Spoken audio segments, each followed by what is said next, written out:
Going on, everybody, and welcome to the Thursday edition of the Stochastic NHL Strategy Show. I am your host, Josh Harris. If you're wondering, why the hell are they here at 1 p.m. Eastern?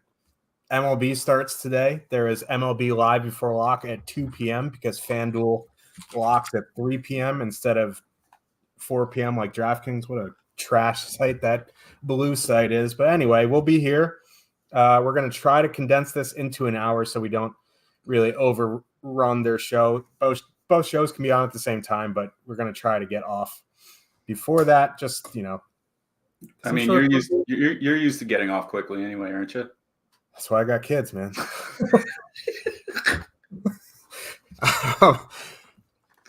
Great start to the show. Joining me as always in his Blue Jays gear, Slim Cliffy. How we doing? Doing good, man. Love this time of year. Baseball starting, NHL winding down, March Madness going on. It's a great time. I mean, I know you're not a pro wrestling fan, but I am. WrestleMania is just right around the corner. It's just, I know people love October for football and baseball and playoffs, hockey starts, all that. I just love like late March, early April, and then right into NHL playoffs. Like the next month is just absolute heaven. Yeah. Isn't next year's WrestleMania in Philadelphia, or is it this year's? This year's, yeah. Oh, it is this year's. Yeah. Shit. Forgot to ask for tickets. My bad. But yeah, no, this is a good time. Like, I do kind of like wrestling. Like, I don't dislike it. Like a lot of the people, it's like a love-hate thing on the Twitter timeline. I actually do like it. I just don't have the time of the day. I can't even watch the shows you want me to watch. You know what I mean? So, fair. I just follow Daily Deposit Frostback on Twitter, and he just angrily live tweets Raw and SmackDown and the pay-per-view. So I get the inside information from him. But yeah, no, 14 games tonight. 1.5 games last night when there was nothing going on. Today, the Sweet 16's here, MLB opening day, and Gary Bettman's like, let's just schedule everybody. What kills me is that it was 2 games yesterday, and they were only separated by 30 minutes in both early games. Like, not even a late game, not even a late West Coast game last night. Like, come on. Anyways. Yeah, we should get into this slate because we got a lot to do. But just wanted to say thank you again for the affiliate signups, the super chats, and all the good banter and this and that. If you want to test out the Sims for MLB, there are data in Sims packages. You just got to click the link in the chat. You can get 30% off your first month or week with promo code DINGER.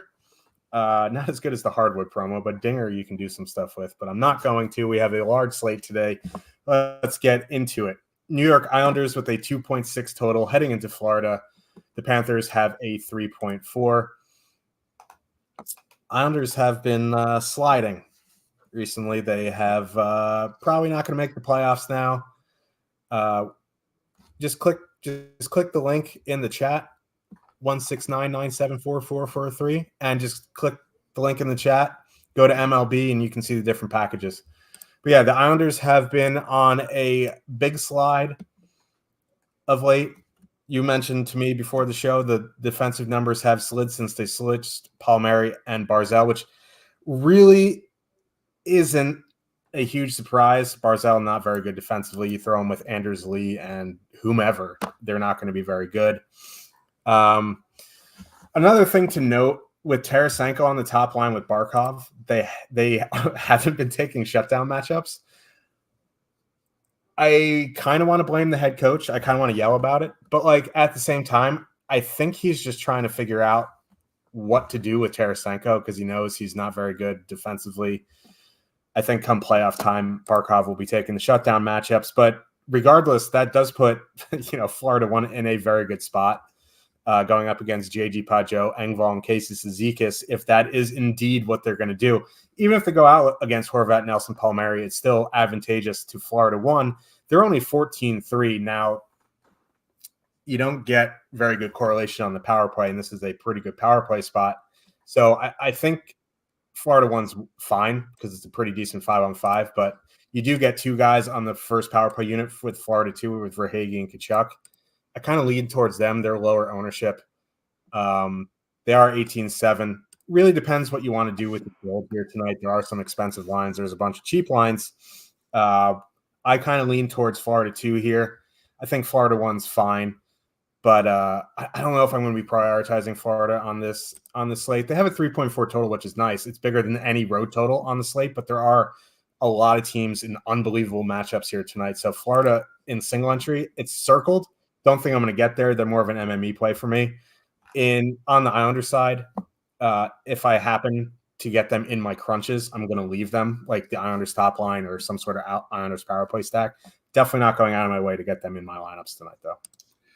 Yeah, I don't really have any interest with the Islanders.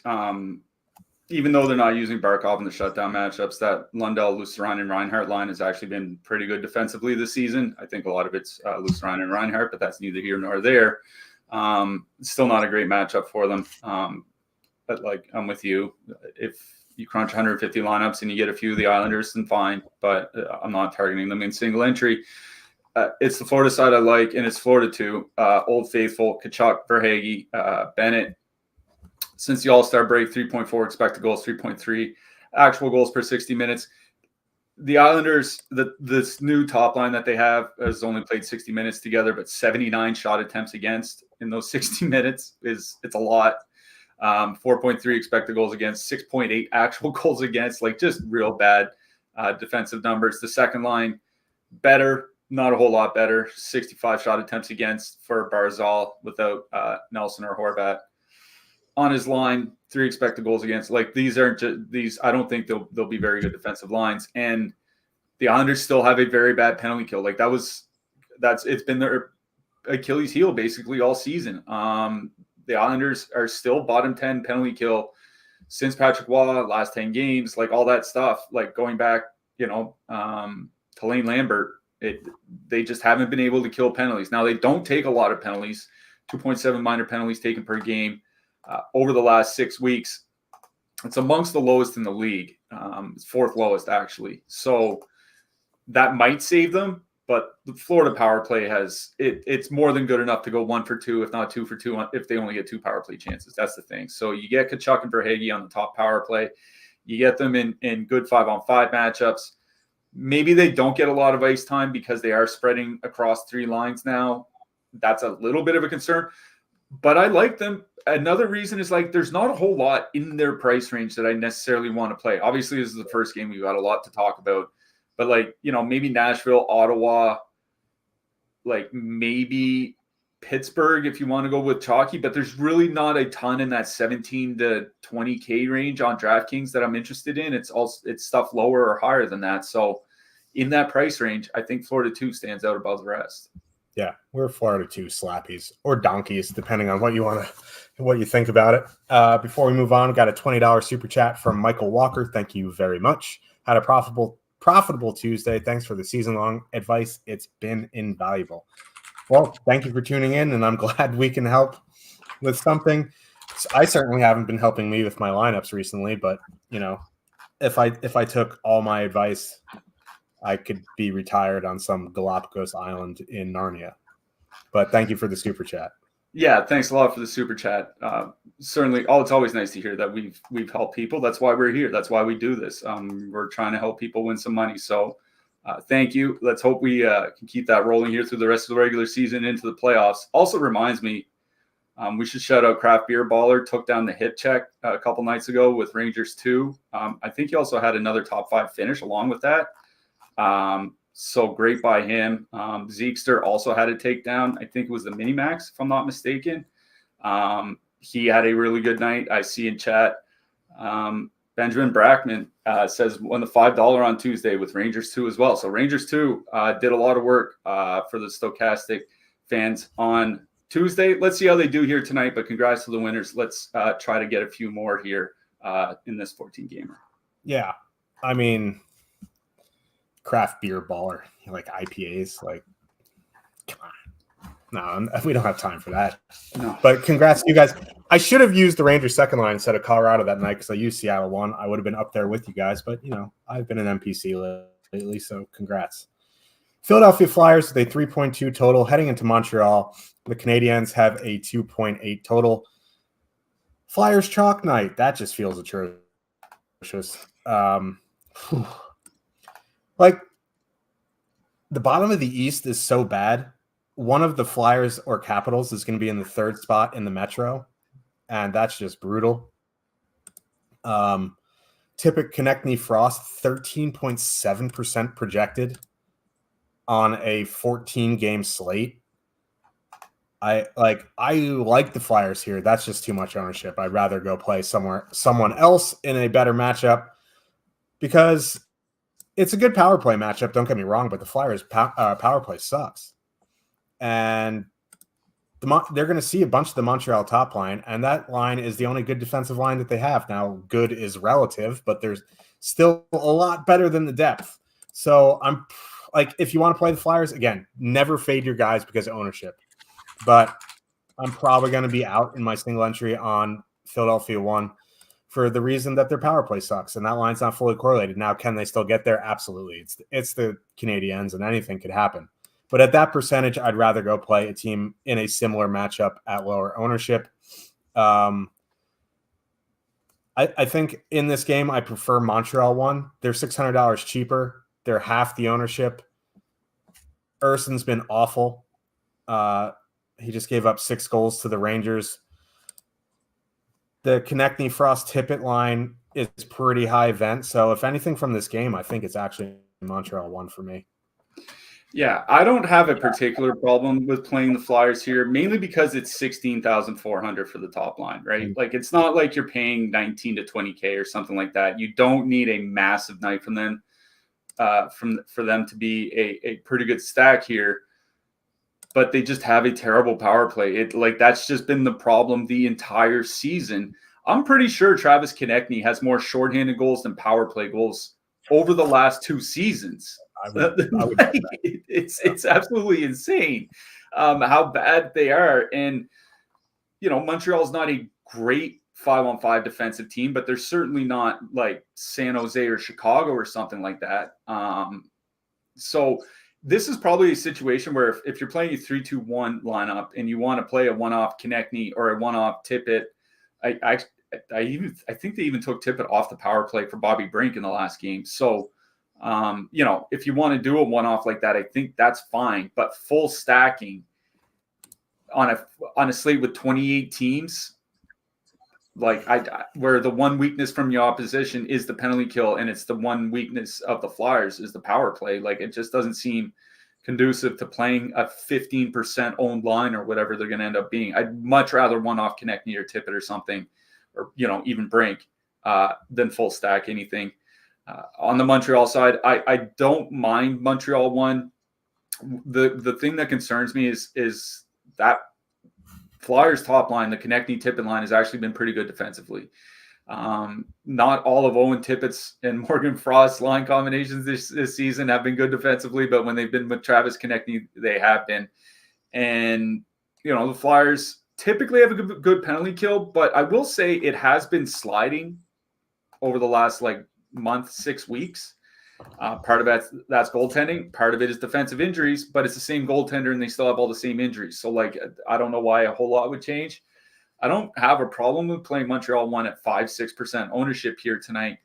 I think I would probably rather play the Flyers side, but I'm not really interested in stacking anything. It's more just picking one-offs. I think, where Suzuki's price has come down a lot. It's all the way down to 5,400. I think he's fine as a one-off. Certainly, like I said, Konechny or Tippett, one-off Caulfield, those types of things. I just don't have a ton of interest in full stacking anything on either side. Yeah. Chicago Blackhawks with a 2.8 total heading into Ottawa. The Sens have a 3.7. Sens played last night. They absolutely ran over the Sabres. Has there been a more bipolar team this season than the Senators and the Sabres? They're the two most bipolar teams in the league. I mean, it's the Sabres. Even when the Senators look good, it's more the other team looks bad than the Sens look good. That is true. Not to go too long. There are games where Buffalo's played good playoff teams and Buffalo's ran them out of the rink. I don't remember the Sens ever really doing that to a Florida or Rangers or something. That's fair. Now, we were talking about this game a little bit before the show, and you're saying that they've been sending out Stützle Drew again against top comp, which and then we both kind of agreed that Jacques Martins is going to galaxy brain himself into putting Pinto, Batherson, and Tkachuk out against that Dickinson line. Now, that would be a mistake. I just you would hope that they're going to send him out against Johnson, Foligno, Radish. I just don't have enough faith in the coach for them to do that. And they're back-to-back. They're on a back-to-back, and they're getting double-digit ownership. So it's is it an easy fade? Not particularly, but it's not the hardest fade I have to make on this slate. Double-digit Senators at almost 20K on a back-to-back, possibly going up against one of the best defensive lines on the season. I'm probably just going to fade them. Do I want to go to Stützle, Giroux, Angus Crookshank? Hermione's cat has actually looked decent up there. It's just they're coming in 5x their top 2 stack at 13-3. I'd rather go find a comparable line in that range. I'll just go right back to Seattle 1. You know what I mean? Something like that. Now, that Stützle Giroux line is going to get that Bedard, Kurashev, Donato matchup. But of all the Bedard combos, that one doesn't have atrocious defensive numbers. They're still not good, but they're not as awful with Foligno up there or Tyler Johnson up there. So if anything, for me, I would do a Stützle Giroux 2-man, but I'm not really excited about the Sens, despite the 3.7 total. My interest actually lies on Chicago 1. Stützle and Giroux are probably their best defensive combo, but even them together, they're pretty high event. They don't have the best defensive numbers. You throw Angus Crookshank into the mix, and it's probably not the best defensive line. So I actually don't mind Bedard, Kurashev, Donato at 15-2 here. 2.8 for Chicago on the road is honestly one of the higher totals, the road totals that we have here tonight. And for the Blackhawks, that's frankly a 4 total for them. 2.8, they've been sitting at 2.1 all season. So I honestly don't mind Chicago 1 here. I think they're my favorite line in this game when you factor in ownership and price and everything. Yeah, I mean, I do like Chicago 1. I wrote them up in the picks article for that exact reason, mainly because of Bedard and Donato, almost 205 minutes together this season, 3.4 goals per 60 minutes, more goals, more shots when Bedard has Donato on his wing than anybody else. And I'm not worried about the matchup against Ottawa. I do like Chicago. I talked about how there are lines in that sub 17K range that I have interest in playing tonight. Chicago is absolutely one of them. So they're on my list. The question is what to do with Ottawa, because it is a back-to-back. But if you look at this season, Ottawa's really not done that poorly on back-to-backs. I think they have 4 wins playing the second game, and they beat some pretty good teams in those back-to-back situations. Just recently, they had Edmonton at home last week, and they put 5 goals up on Edmonton. Not too long before that, they had another Sunday game in Philadelphia, and they put 5 goals up in Philly when the Flyers were still playing really well defensively. So, this isn't a team that I'm necessarily worried about on the back-to-back, especially with Chicago. Chicago does suck. We got away with Mrazek on Tuesday, and we'll take that. But this is a really bad defensive team. And it's not like Ottawa's power play has been the reason why they've been successful. Shout out Jacob Chikrin. He finally got through on the power play because he's been bombing so many shots. But it's not really the reason why they're successful. They're successful because they can create a 5-on-5. And this is a good situation to create a 5-on-5. I don't mind chalk Ottawa here. 10% ownership, 12%, 12.7% top 2 stack on DraftKings. So if you want to put in Ottawa, I think that's perfectly fine. Regardless, I think it's both top lines that I have most interest in here. This isn't a game where I'm looking for the depth. This is a game where I'm looking for Connor Bedard to have a big game against an Ottawa team that's back-to-back. Tkachuk, Pinto, Batherson. They haven't been great offensively, but they have been good, and they've actually had a pretty good run of the play. 2.8 expected goals for, 2 against. They've actually been controlling the play, which is something that Ottawa's had a lot of trouble with this season. So kind of got to give it up to them a little bit. I do like Ottawa 1 here, and I'll also add Chicago 1. They're one of my favorite lines under 17K here tonight. Yeah, this is back-to-back slates where we're both on Chicago, and that's just what the point of the season we're in. Oh, and hey, we're on this team too. Columbus Blue Jackets with a 2.7 total heading into Pittsburgh. The Penguins somehow have the highest total of the night at 3.9. Tons of ownership on Pittsburgh here. Crosby, Rust, O'Connor at 17.6, 13.7% projected ownership. Malkin, Raquel, Bunting at 13K flat, 15.6% projected ownership. That second line only has a 3.4% top 2 stack, and they're coming in at almost 16%. That's just like, in my single entry, if they beat me, they beat me. Good for you guys. You know what I mean? Like, I can't, with a good conscience, play a Malkin line at 16%. Malkin just doesn't shoot anymore. Like, if they beat me tonight, so be it. Like, I'm going to go play another line in that range for way less ownership. I think Pittsburgh's fine. But, like, Columbus's penalty kill sucks, but Pittsburgh's power play is atrocious. These lines aren't that great. Yeah, Columbus sucks. Like, this is our first – this game sucks of the night. Like, I just have no faith in Pittsburgh anymore since they traded Gensel. It's just, I don't know. They've let me down in big spots. They're super chalk here tonight. I don't want to play them. If Pitt's your guys, you play them. You know what I mean? There's plenty of ways to get different. Every team on the slate every team in the NHL is essentially playing here tonight. So if you want to play them, be my guest. They have the highest total of the night, and they're facing a terrible team. It's just like, I don't like these line combinations. I don't like the ownership, and I just don't like this team. My interest lies on the Columbus side, and it's Jenner, Gaudreau, Voronkov. That line's 14K. They're fully correlated.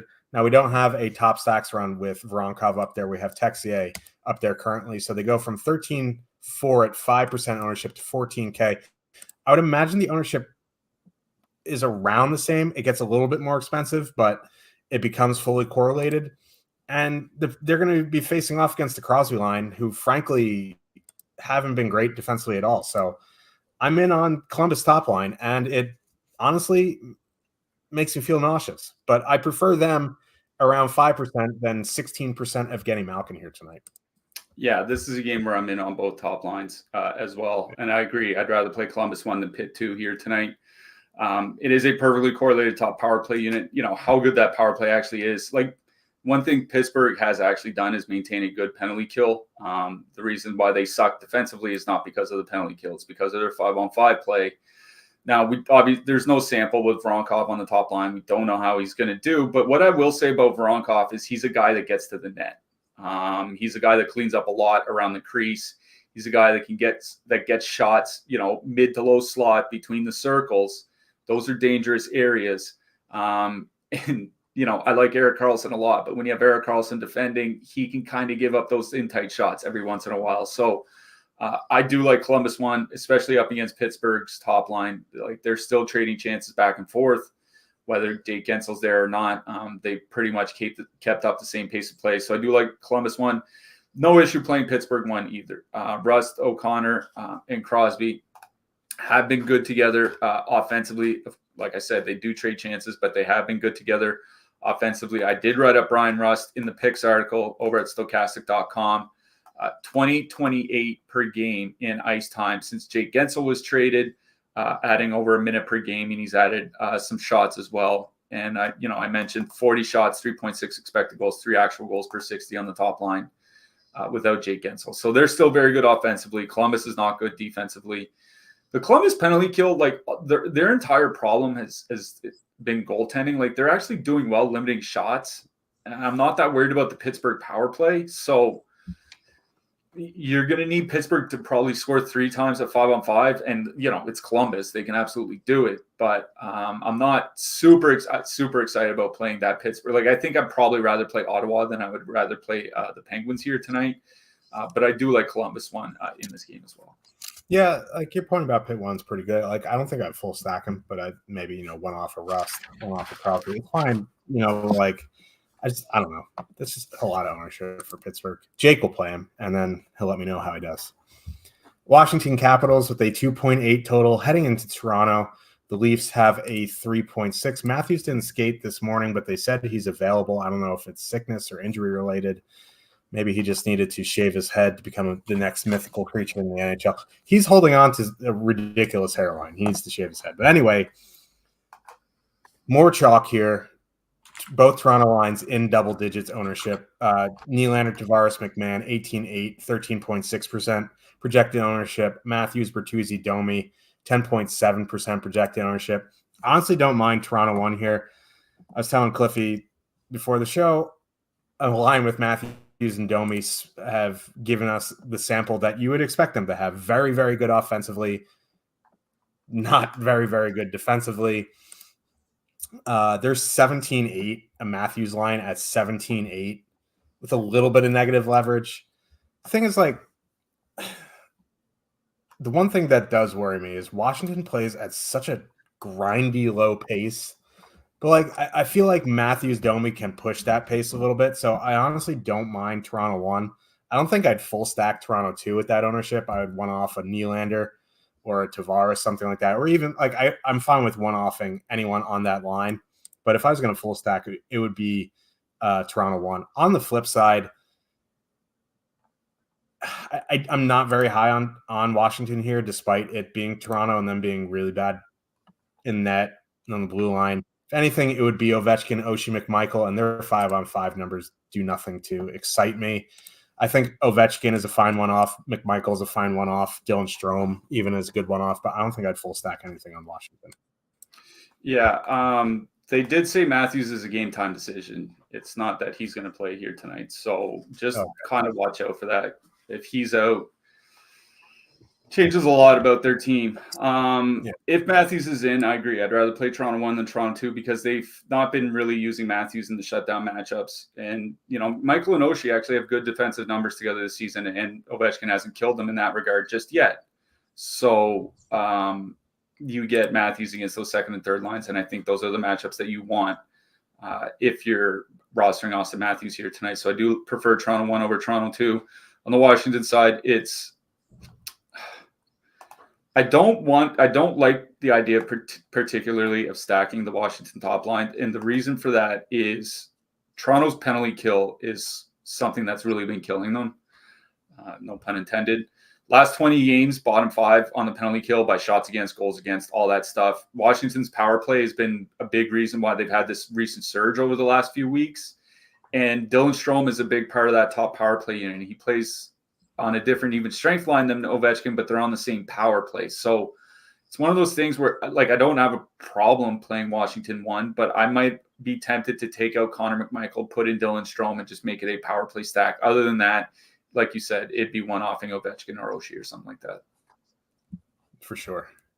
Once again, if you want to sign up for NHL or any package, really any sport, MLB starts today, you can sign up using the link in the chat. You get access to the best NHL data and tools in the industry. You get player and ownership projections, top stacks tools, line combinations, and access to the premium Discord. You guys know the drill by now. So if you're interested in the final month of the season plus playoffs, click that link and check out the monthly. Obviously, MLB is back today. We have Sims. We have data packages. Check that out. Detroit Red Wings with a 2.4 total heading into Carolina. The Hurricanes have a 3.7. I'll be brief on Detroit. I'm out. Carolina's a bit more interesting. We just don't have confirmation on the lines because they practiced yesterday without Netchus, and they flip-flopped Kuznetsov and Stahl. But Rod the Bod said don't read much into it because Netchus was out. I would imagine they go back to what they had. It's just there's no confirmation on it. And again, like, Carolina 1's in a good spot. It's just their price to what their minutes are is a bit toxic, if we're being honest. I wish they were in the 18K range. I'd be much more interested in playing them. They still have a decent top 2 stack at 9.3%. They're fully correlated. Detroit, not very good defensively. I would have some interest in the middle 6. I just have to wait and see what the lines here. Like, as much as I want to believe Rod's going to go back to the old lines, he has a propensity to completely jumble everything from line 2 to 4. So I would wait and see. I think a Svechnikov one-off is fine. If Netches is in a one-off is fine, this and that. But like before stacking anything in the middle 6, I want to see the lines. Yeah, the only thing I'm interested in is the Carolina top line. And I do like Carolina 1 here tonight. I liked them the other night as well. Actually had I think it was 11 or 13 shots. They just didn't score. Those things happen. I wrote up Sebastian Aho in the picks article today, even though we have McDavid, Matthews, and possibly Matthews and McKinnon on the slate here tonight.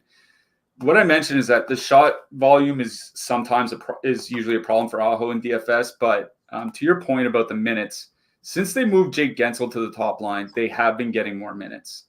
That's the big thing. That's actually a huge thing because that top line sometimes is getting 17, 18 minutes a game this season. The last 4 games with Gensel on the top line, Gensel's average 1937. Aho is just under 22, and Jarvis is over 22. So now this is a proper top line getting 20 to 22 minutes rather than 17 or 18 like they might have, like they were getting earlier, like Dallas 1 gets. So now you have 20 to 22 minutes, all correlated on the power play against a very bad 5-on-5 Detroit team, and they're going to get the second and third line matchups from the wings as well. Right back to the well. I really, really do like Carolina 1 here. The Detroit's penalty kill over the last 20 games is dead last in the NHL by shots against. Like not even like San Jose or the Islanders or Minnesota or Montreal have been worse. It's the Red Wings. Their goaltending, as it's been the case pretty much since Thanksgiving, their goaltending is what's been saving them. And even that's been starting to let them down a little bit. Carolina 1 is genuinely one of my favorite lines on the entire slate. I won't say I'm for sure playing them because I think there's a Colorado line, let's say, that I might like a little bit later in the slate, but I really do like Carolina 1 here and nothing from Detroit for me. Yeah, I mean, we'll talk about Minnesota next. They're definitely going to be in the mix as well. Let's get to them. San Jose Sharks with a 2.2 total heading into Minnesota. The Wild have a 3.8. Joel Eriksson Ek is back, center and Kaprizov and Boldy. Second line is Hartman, Rossi, Zuccarello. I'm out on the Sharks. Pretty much. Like if you happen to get a one-off in your MME stuff from the top line, good for you. You can leave it. I'm not in on the Sharks. I'm in very much so on the Wild here. The top line's so expensive, though, at 25-1. That is ridiculously expensive for them. 23% top 2 stack, 6.5% projected ownership. This is an unbelievable spot. I do worry a little bit about minutes because this is Eriksson X. I think it's his first game back, right? Yeah. And this game could be out of hand by the end of the first, so they may only play like 17, 18 minutes. I think they're fine, and I do really like them. This 25-1 is just crazy. I do really like Minnesota 2 as well. Rossi, Hartman, Zuccarello. Like the San Jose depth is just atrocious. The first line's bad too, but it just gets worse. And yeah, you don't get the power play correlation, but Rossi and Hartman are on the second power play unit, and Zuccarello is on the top unit. If the game is out of hand, they're going to send out the top or the second power play unit later in the game. I'm fine with the second line as a filler. This is a Minnesota game. I think the top line's fine again. It's just price is pretty prohibitive on this slate. There are some lines that you can fit with them without really dumpster diving, but again, like that's a big choice. Like, would you rather play Minnesota 25-1 or like the Colorado top line for 22-8? You know what I mean? It's a question you're going to have to ask yourself, but I'm very much in on Minnesota. Yeah, I'm not going to go long here. Obviously, I have no interest in San Jose. No issues playing Minnesota. It's the fact that on DraftKings, they're over half your salary cap. Like, that's the issue. Like, there's no other issue besides that. What worries me is, like, yes, they've been very good, but this isn't Colorado, right? This isn't where, Joel Eriksson Ek might play 26 minutes or something here tonight, right? This isn't where Matthew Boldy might play 25 minutes here tonight. That's not the case. That worries me a little bit. I agree with you on the minutes thing. Like, if Minnesota's up 3-0 early in the second period, I don't suspect that Joel Eriksson Ek is going to get a 22 or 23 minute game here tonight. So yeah, I mean, all I'll say is like, yes, I really like Minnesota 1. Everybody else loves Minnesota 1 as well. It's a great spot. They're just so expensive on a slate with 27 other teams playing that I don't feel like you necessarily have to jam them in.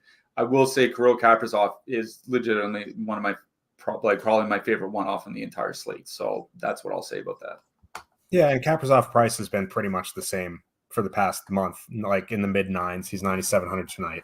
That's expensive, but it's Kaprizov. So yay. Calgary Flames with a 2.8 total heading into St. Louis. The Blues have a 3.2. It's kind of an interesting game, like, because they moved Buchnevich up to the top line with Thomas and Neighbors. They almost got it back. Kairu's on the second line with Shen and Saad. That's just garbage. Like, I don't mind St. Louis 1 here. It's just like there's a lot left to be desired when you realize it could be Kairu up there. Like, I like Neighbors. I'm a Neighbors guy. He's not Kairu. They're fully correlated still. They're coming in at 4.4% ownership, and I think in a mid-range build, it's fine. I don't think I'm going to prioritize them. If it was Kairu up there, I would probably be a lot more interested. I do worry that they're going to go out against the Coleman, Backlund, Mangiapane line. I have no faith in that coach to have them avoid that line, which is kind of a bummer. But I think, St. Louis 1 is more of an MME play, one that I'd probably be over the field on. I think a Kairu one-off makes some sense. Calgary penalty kill, as Cliffy mentioned on Tuesday, isn't as bad as we thought it was going to be with all these guys out. So, whatever, it's fully correlated. The Blues power play has been better with Neighbors at the net front. Blues aren't a priority for me. Neither is Calgary, but I do kind of like Kadri Zari still. I always do. But at the same time, they're probably going to see a fair bit of Kairu, Shen, and Saad, and that line is just not good defensively. Yeah, St. Louis side, it's the top line or nothing for me, mainly because they're perfectly correlated. And though Calgary's penalty kill has been holding up, they have just been taking a lot of penalties. They're at 3.8 minor penalties taken per game over the last 6 weeks. It's actually the third highest mark in the league. Now, 1 and 2 are Anaheim and Florida, and they're way above Calgary, like a full penalty above per game. But Calgary is the highest behind those two teams. So, St. Louis might get 3-4 power plays, maybe 5. Like, that would be a pretty good night. And with that perfect correlation and with how good Neighbors has been on the power play, like, that's the main reason why I like them. They are another one of those sub 17K lines that I do like here.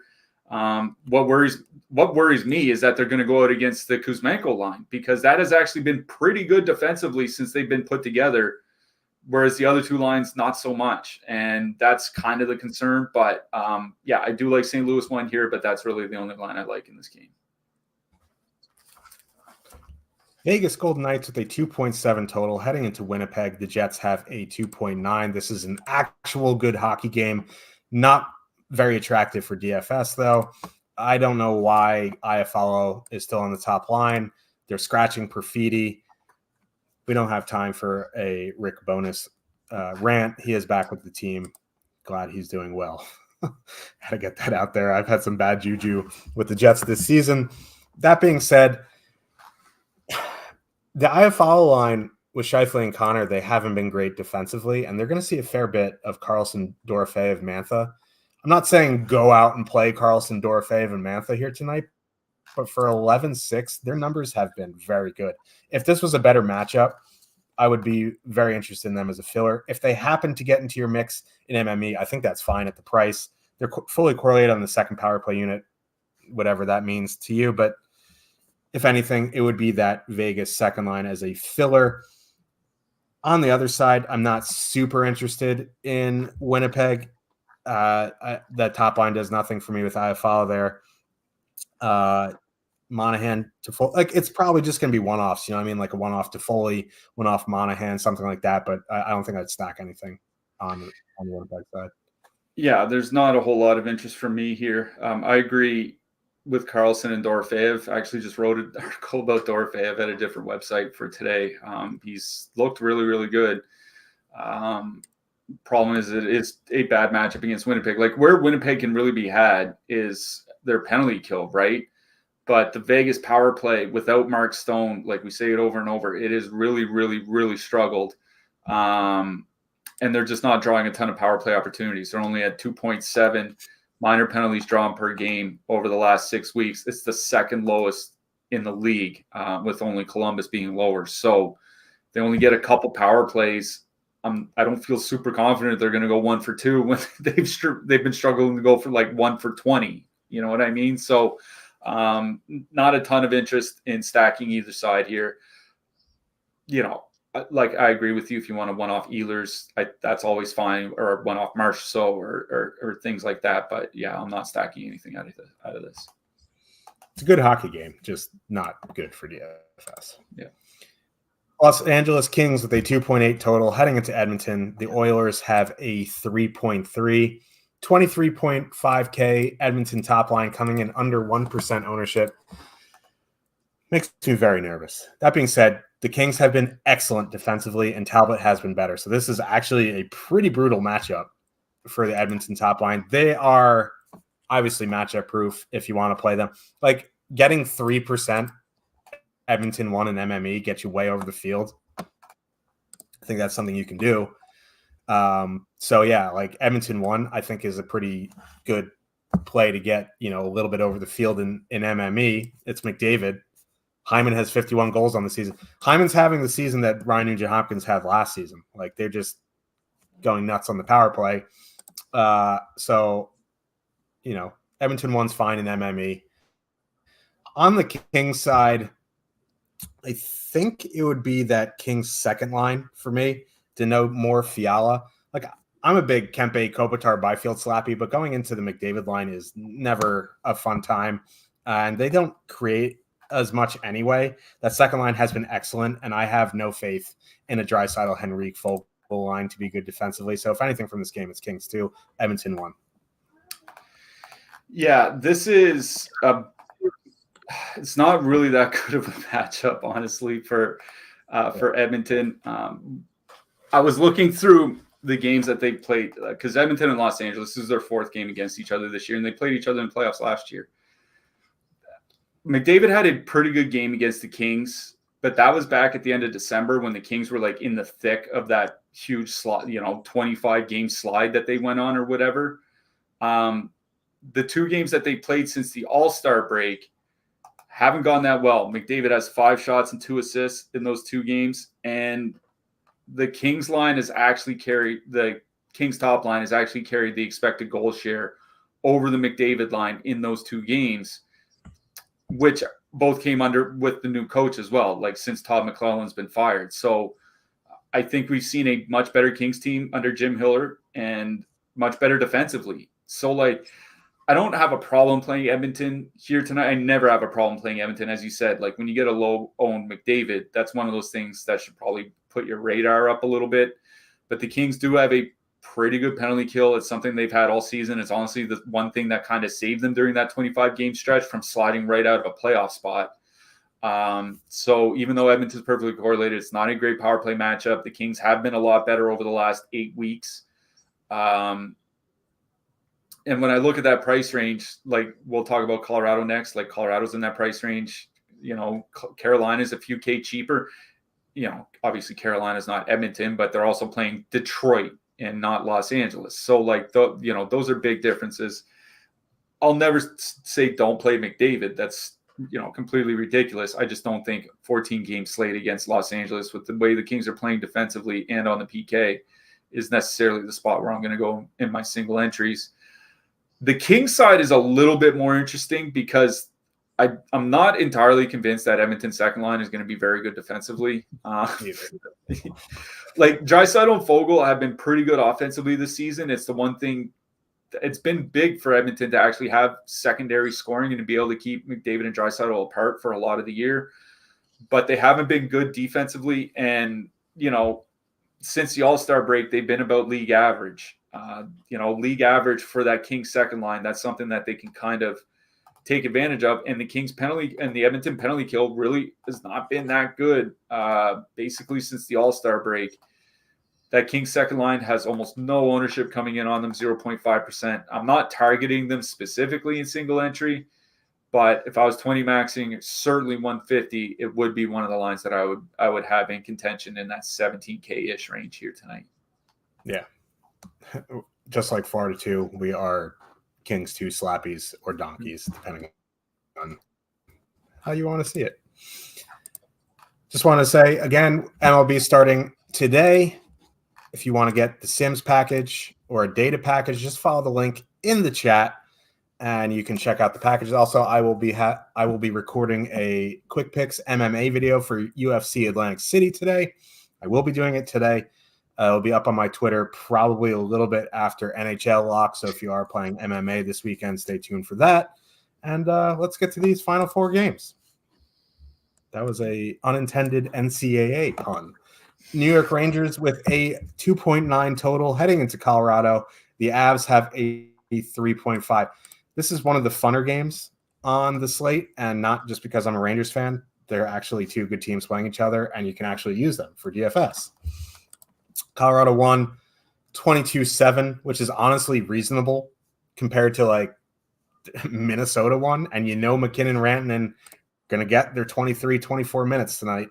And Valery Nichushkin's out, which means McKinnon's just going to be firing the puck from everywhere. I'm okay with Colorado 1 here tonight, even if it is Igor and net. I haven't seen the Rangers goalie confirmation. It doesn't really matter to me.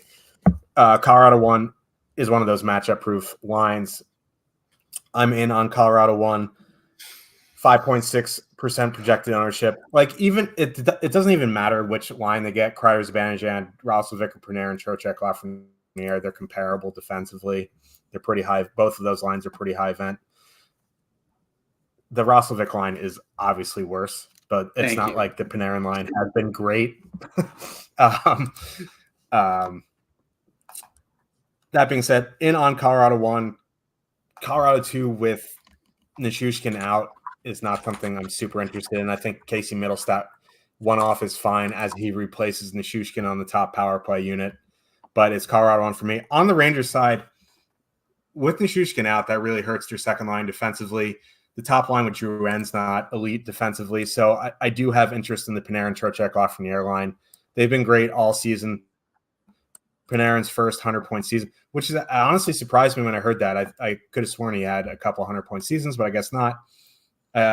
Colorado takes a boatload of penalties. So, Zibanejad, Kreider is fine, but I prefer Trocheck, Panarin, Lafreniere. Like, Lafreniere is having a very good season. You don't have to leave him off. They're still 19-3. If they do see a fair bit of that second line, it's a pretty good matchup for them. So, Colorado 1, Rangers 2.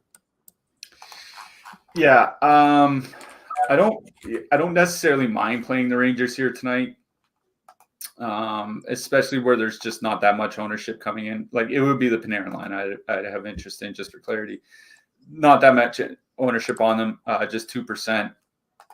And like I said earlier, there's not a lot of lines in that 17 to 19 or 17 to 20K range, 18 to 20K range, let's say, that rank that highly for me. So I don't mind Rangers 2 here. Colorado top line, not great defensively. The second line has been good, but there's still not a huge sample on them just yet. But it is the Colorado side that I do like the best here. Like, because they are so cheap, like, this is, you don't have to pay 26K plus to get Colorado 1 in your lineup. You can actually get a decent secondary stack in. Obviously, they've been very good offensively, even with Drouin there, 3.4 expected goals, 4 goals per 60 minutes at 5-on-5 in the article. The last game, Drouin even got heavy minutes. They were all between 22 and 26 minutes. Like, that's just a lot of ice time. And, the Rangers have been good defensively, especially since Trouba's out, which is always a fun thing to consider when you look at his contract. The Colorado top line is one of those matchup-proof lines. It is like McDavid, and that's why I don't have a lot of interest in playing the McDavid line here tonight, is because Colorado 1 is sitting right there. Colorado 1 is cheaper. Colorado 1, Colorado's been an unbelievable home team so far this season. The Kings have been arguably the best defensive team in the league for 2/3 of the season, other than that 20 to 25 game stretch in the middle of the year. So I prefer Colorado over Edmonton here tonight. I really like Colorado 1. I haven't made my lineup yet. It feels like my main stack is going to come down to between Colorado and Carolina. We'll see what happens, but I think there are a lot of good reasons to play the Avs here. That was a good point about the home. The Colorado's home road splits are kind of weird. Like they've been absolutely nuking people at home, but on the road, you can get them. Yeah. And here's a team with a line that I like a little bit better than Rangers 2 in that price range. Nashville Predators with a 3.3 total heading into Arizona. The Coyotes have a 2.7 total. Nashville won 19-6. I think it's pretty much the same price as Rangers' second line, 2.3 less ownership, or right around the same ownership too. They're fully correlated going up against a team that takes a ton of penalties and has a terrible penalty kill. So honestly, like I wish Jake was watching. He's probably not watching me, but this is a Yossi night. We'll get to the defenseman soon, but I really do like Nashville 1. Nashville has the highest road total on the night at 3.3. They're coming in with positive leverage. It's a very good power play matchup. 5-on-5, like Arizona, these lines actually have been competent, which is you can't really say that too often about an Arizona team, but they just take too many penalties and their penalty kill is bad. So I'm very much in on Nashville 1. Arizona side, like if you happen to get to Arizona 1 or Arizona 2 in your crunches, I think you leave them, but I'm not running out here to play Arizona here tonight. Yeah, the reason I'm not super high on Arizona, I mean, there's two reasons. One, Nashville doesn't take a lot of penalties. There are 2.8 minor penalties taken per game over the last 6 weeks. I think it's fourth fewest or fifth fewest in the league over that span. And they have had a great penalty kill besides that, especially when Saros doesn't kind of let them down. So it's a pretty bad power play spot for Arizona. And I don't suspect they're going to get there at 5-on-5. I saw a graphic when I was watching the Nashville game the other night. In their, 18-game point streak now, they're 16-0-2 or something like that in that stretch. They've allowed fewer shots from the slot than any other team in the league. If you're wondering why, like maybe their expected goals numbers are outpacing their actual goals against a little bit, it's because they're not giving up anything from the middle. And if you're relying on going cross slot against Ryan McDonough and a pretty good defense, it's just not going to happen. So I do like Nashville 1. They are one of the few lines in that 18 to 20K range that grade pretty well for me that I am considering playing here tonight. There's not a lot of ownership on them, 2.3%, 6.6% top 2 stack. It is a great power play matchup. As you mentioned, the Arizona penalty kill, absolutely terrible. Nashville's just feasting on the power play, honestly, even with Tyson Barrie, even running a 3-4-2 defenseman power play. So, I really do like Nashville 1 here tonight. They're probably the only line I really like because I think you want to take advantage of the special team matchup, and they're perfectly correlated on the power play. Yeah.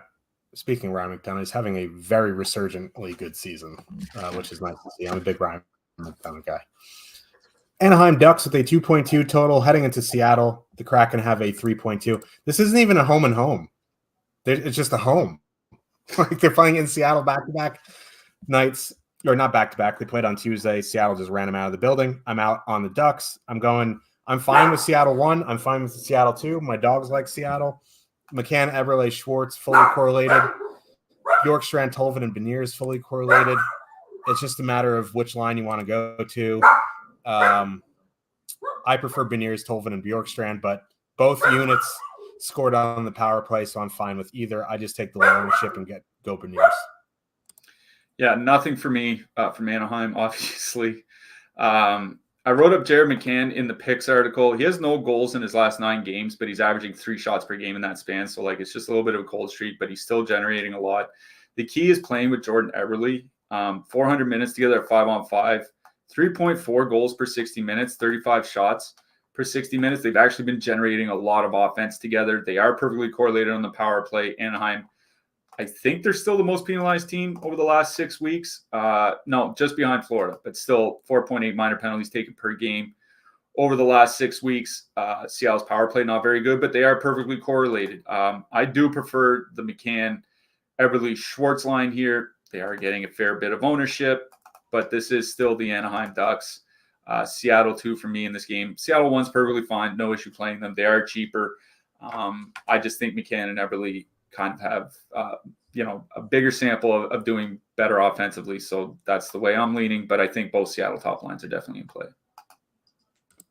Yeah, I agree there. Let's get to the last game of the night. Dallas Stars with a 3 total heading into Vancouver. The Canucks also have a 3 total.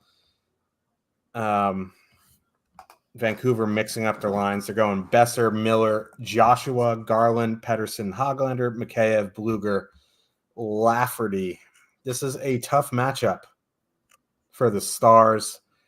Sagan should be back. I haven't seen anything. They'll probably be skating soon, but he just took the day off, or the last game off, for maintenance.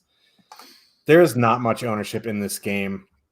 This is a pretty tough matchup for the Stars, so I don't think I'm going to prioritize them in single entry. If you get to them in MME, that's fine. I don't particularly have much interest in Vancouver either. If anything, it would be the Pettersson, Garland, Hoglander line at 14-7. They've just been unbelievably good. So, Miller, Besser, always fine. Joshua's min-priced or 16-4. I think I just prefer Pettersson, Garland, Hoglander. Yeah, I was actually looking at this game a little bit earlier, looking at the penalty kills. These teams are 1 and 2 for fewest shots against on the PK over the last 6 weeks. Dallas only 2.9 minor penalties taken per game, so they're not taking a ton of penalties. Both, a little under league average in drawing power plays. Like, I don't think this is a great special team matchup necessarily for either side. So if you don't have a great special team matchup, you got to do it mostly at 5-on-5.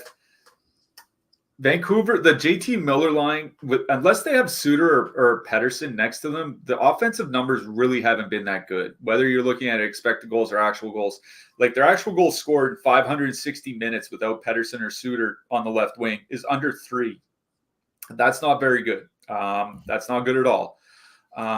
So I don't really have a lot of interest in that line. I agree. Pettersson, Garland, and Hoglander is where I'd have more interest. You get past the top pair for Dallas, you get to those second and third defense pairs, second and third lines.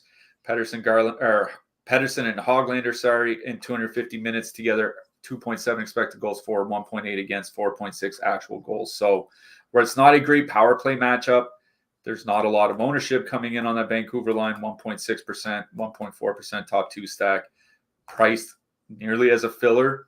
I like Pettersson, Garland, and Hoglander here. You want to go back to the Johnson line, no issue going back to them. I just don't think this is necessarily the night to do it. Yep, agreed. Coming up after us, MLB Live Before Lock, that's starting in a couple minutes. Then there is some NBA stuff a bit later. I didn't write it down like an idiot, but there will always be the NBA Live Before Lock and the Watch Along show a bit later. But MLB Live Before Lock coming up in a couple minutes. Shows can run congruently, so we'll still be on when they start because they are starting in a minute. Let's talk a little bit about defensemen. Top of the board, there's Makar, Yossi, Bouchard, Werenski, Dobson, Hughes, and Weegar. Yossi stands out a lot for me at 1. Werenski, I think, is 2, which is always a fun time. Who else you like? Yeah, they're 1-2 for me as well. I did write up Yossi. He's been the most productive defenseman in the league since Christmas, and that's 3 months now. So it's kind of hard to say no. Makar, like if you don't want to play Colorado 1, I think just playing Makar is fine. But honestly, I think I'd prefer to play Yossi. I think John Carlson's okay as well, just because Toronto's penalty kill honestly is so bad. It's a really good night for the mid-price range, though. Obviously, Brock Faber at home for Minnesota. Mike Matheson at home against the Flyers.